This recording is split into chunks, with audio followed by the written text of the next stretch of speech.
wa gatandatu mwiza cyane kuri mwese, akabitwa George Lewis Igaba, akaba umusore w'umunyarwanda w'umunyanorvege, akaba yamaze gusinya ikipe ya Arsenal. Akaba uyu musore rero nyuma y'ibyumweru bibiri by'igeragezwa akaba ahise rero ajyanwa mu ikipe y'abatengeje imyaka 23. Uyu mupeta zitwara gute? Reka turebe gusa, ariko ku mavideo nabonye ari umusore udasanzwe pe. Reaction nziza cyane ni ya David Bayingana, yahise yihuta cyane, yahise avuga ati Arsenal yasinyishije George Lewis Igaba, umusore w'umunyarwanda, akaba afite ubwene gihugu bwa Norvege.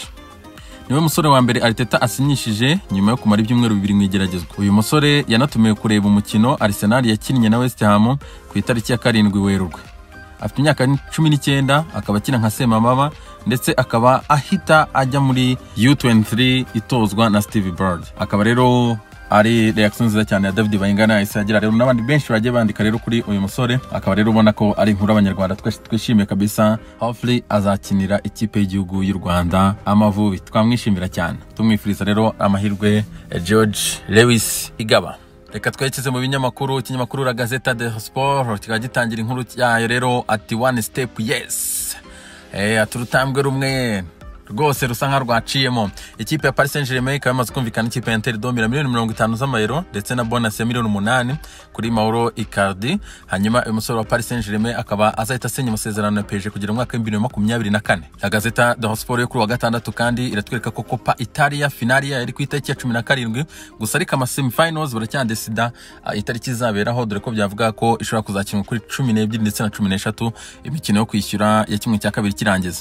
Tuitsa ko Serie A ikaba iyo iri butangire ku itariki ya 20 ndetse na 21 iyo weekend. Hakaba hari buri leta natangira rero match enye uwo munsi rwose, harimo Atalanta Sassuolo, Hellas Verona n'ikipe ya Cagliari, Inter na Sampdoria ndetse na Torino na Parma. Corriere dello Sport yo ikabitwereka ko rwose imikino yanditse titre ivuga ngo football every night, umupira buri joro. Akaba rero nyuma y'uko La Liga iri kudesida gukina kwa mbere igashyira match zo kwa mbere, mu Butaliyani nabo bari kwa mbere, kwa kabiri, kwa gatatu, mu Bwongereza bari gushaka kureba ko bagaruka kwa kabiri no kwa gatatu, no muri weekend hari match zo mu Budage zo kwa kane. Brother, football buri munsi kabisa, ntagiye tutaza dufite football rwose isa nkaho yagarutse rero. Corriere dello Sport ubona ko ibiserebura. Ikinyamakuru kandi cyo gikomeza kikwereka ko Inter yamaze gufungura ibya Tonali, ikaba ikeneye rero umusore ukina hagati mu kibuga avuga ati ni Pirlo, Master Pirlo mushyashya kabisa. Katurinde turere rero mpeti nimba azajya mu ikipe ya Inter do Milan. Mundo Deportivo kikaba cyandika inkuru ati let's play, akaba umutwe rero w'iki kinyamakuru kuri wa gatandatu. Akaba iki kinyamakuru kitubwira ko rwose official La Liga iratangira ku 11 byo dusanzwe tubizi, ahubwo turatangira na match ya Sevilla ikina na Betis Sevilla.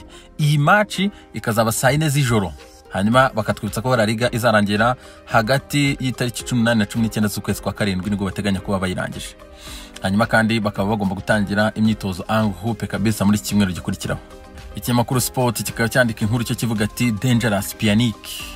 Akaba rero uyu musore Pjanic akaba ibintu bye bitari gusobanuka neza, kuko ikipe ya Juve ikaba yarasabye ko Barcelona bakora swap kuri Asa Mero akaba adashaka kujya mu ikipe ya Juventus no kusohoka mu ikipe ya Barcelona.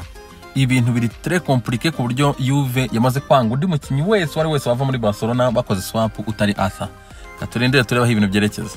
Ikinyamakuru AS ati mu biganza bya Karim Benzema kirashaka kuvuga iki kuri wa gatandatu. AS ikabisobanura yuko La Liga, Champions League byose bikaba biri mu ntoki za Karim Benzema. Niwe wagerageza kureba icyo akora kugira ngo aheshe igikombe Real Madrid, kuko niwe mwantaka wenyine uri imbere. Hanyuma Jovic yaravunitse, Mariano we ngo nta nubwo bamubara babara. Hanyuma akaba uyu musore amaze gutsinda ibitego 19, ndavuga Karim Benzema amaze gukina impuzandengo ya 91% y'iminota yose Madrid imaze gukina muri iyi season. Umukurikiye undi ni Ramos. Aba nibo bakinyi bahora mu kibuga igihe cyose, ntago byoroheye Karim Benzema. Ikinyamakuru Marca kikaba kitwereka ko saison 2019-2020 igomba gutangira ku itariki ya 11, hanyuma saison itaha ya 2020-2021 igatangira kuri 12 z'ukwezi kwa 12. Akari titre rero ndetse na cover y'iki kinyamakuru kuri uyu munsi kidusobanura rwose ko ibikorwa ibyabi byose La Liga igomba kurangira kare, hanyuma bagategura amarushanwa ku mugabane buraya karangira kare, kuko barabona ko nta na pre-season zirimo.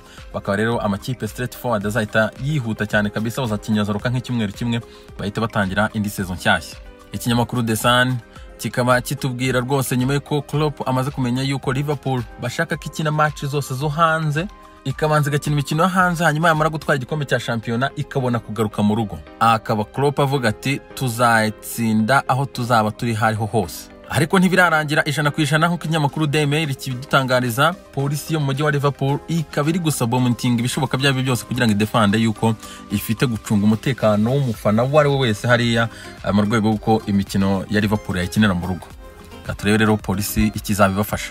Tugaruka mu kinyamakuru The Sun, akaba Vincent Kompany yamaze guhakanira Pep Guardiola yuko adashobora kuba umutoza wungirije mu ikipe ya Manchester City kuko aracyafite byinshi cyane byo gukora ikipe ya Anderlecht. Kompany n'umuntu uri roya cyane kuko uyu nguyu rero nyuma y'uko n'ikipe ya Anderlecht iri kugenda ihura n'ibibazo by'ubukungu akaba ari kugenda yifasha no mu rwego rw'amafaranga, so kuyiterana rero agahita agenda, akaba Kompany asa nkaho yabyigomwe. Yitwa Jose Mourinho, akaba yishimiye ko shampiyona igaruka, ariko afite ikibazo kimwe, ari kuvuga ati izi match za Premier League zigiye gukinwa ati zimeze nka training, ati dushobora kuzavunikisha abakinnyi benshi cyane rwose, ati cyo turacyiteguye cyane.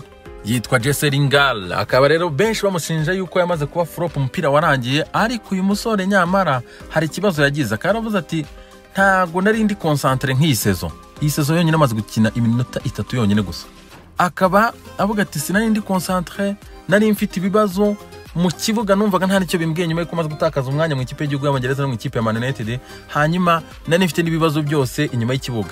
Ariko ndabizeza abafana ba Manchester United namaze kumera neza, ibibazo by'inyuma y'ikibuga byararangiye, ibibazo byo mu kibuga byararangiye, atundi tayari mugiye kubona Jesse Lingard mushyashya kabisa. Bonne chance brother. Mu kinyamakuru Daily Mail yitwa Brendan Rodgers, uyu mutoza akaba nyuma yuko yaramaze gutsinda Aston Villa ibitego 4-0 bahise bafunga Premier League. Kiragiye bafunze uriya mugabo yarwaye corona, ariko yahise yikira vuba kabisa, ariko aratangaza ati covid kugira ngo mbashe kuyibyiganye kure mu nzira, ati byari nko kugenda nkambakamba rwose nzamuka umusozi wa Kilimanjaro. Oh mon ami, Kilimanjaro Africa, thank you Africa. Muyandi makuru ari kugenda rero azamuka, ikipe ya Domira ikaba yamaze gukonfirma yuko yifuza ko Sanchez ahaguma kuzinda season irangiye, hanyuma bakaba kandi bagomba guhita baganira na Man United kureba ko bamugumana mu buryo buri permanent. Nyuma yuko Man United ubona ko rwose yegereje kwibonera Jadon Sancho, Chelsea irashaka rero ahandi yashakishiriza umuwinga nyuma yuko itsinzwe urugamba rwa Jadon Sancho nubwo bitararangira, ikaba rero ari alternative yo gushaka rwose uyu musore w'umunyanigeria Samu Chukwueze. Reka turebe rero uyu musore nibaza yekeza mu ikipe ya The Blues.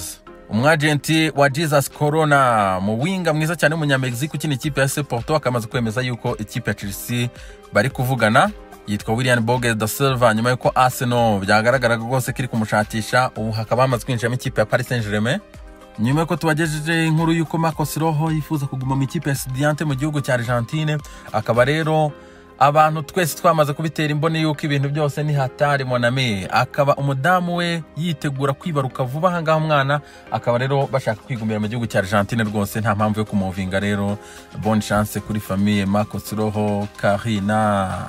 Mu ikipe ya Manchester City bikaba bivuga ko Pep Guardiola ari gusaba ikipe ya Bayern Munich avuga ati rwose it's okay sane turamubaha, ariko turashaka mushyiremo agaswap nyuma y'amafaranga mwaduha, ariko mushyiremo na swap kabisa muduhe mu umukinnyi. Aka rero yifuza Lucas Hernandez, umusore mu France. Reka tumaze dukubitire gato cyane mu kinyamakuru L'Equipe mu gihugu cy'u Bufaransa, kikaba rero kitwereka umusore witwa Guillaume Cizeron, akaba ari umusore ukora icyo bita ice dance, babandi bagenda banyerera kuri ice imbere y'abantu bikora imyerekano. Akamaze gutangaza rwose, murabibona ko yemeye ko rwose ari umutinganyi. Hanyuma ikinyamakuru kandi L'Equipe kikaba gikomeza kitwereka ko Paris Saint-Germain reprise c'est flou, akaba bidasobanutse uburyo rwose ikipe izagaruka ryara. Abandi bari kwitegura ikipe yo abakinnyi bari mu biruhuko, yavuga ko yaza kuri 22, ese iraza kuri 22 gukora iki ko kugeza kuri ngubu LFP itaremeza igihe tariki izaberaho Coupe de la Ligue ndetse na Coupe de France, kuko niyo marushanwa yonyine gusa Paris Saint-Germain izabasha gukina mu France, hanyuma ikabona kwitegura Champions League yo probably turamenya ku itariki ya 17 z'ukwezi kwa gatandatu, kuko niho bagomba guterana inama ya UEFA ikaba ari izemeza rero itariki yatangiriraho Champions League. Benshi bavuga ko ari ku itariki ya 8 z'ukwezi kwa 8. Ubwo rero PSG kugaruka kwayo, kugaruka kare, kugaruka mbere, byose bya chance. Reka dusoreze rero kuri iyi nkuru kabisa n'iki kibazo. Wowe ku bwawe muri comment ushyiremo aho ngaho kabisa. Leroy Sané namuka agiye mu ikipe ya Bayern Munich yasimburwa nande? Iburyo bwe reka riho duhera Jaden Braff akaba n'umusore uri muri academy ya Manchester City w'umuhanga cyane bavuga ati ateye ubwoba. Hari Ousmane Dembele muramubona aho ngaho, hari Adama Traoré, hari Leone Bailey, hari Kingsley Coman, hari Ferran Torres, hakaza na Oyarzabal kabisa Mikel. Ninde wasimbura Leroy Sane mu ikipe ya Manchester City? Weekend nziza.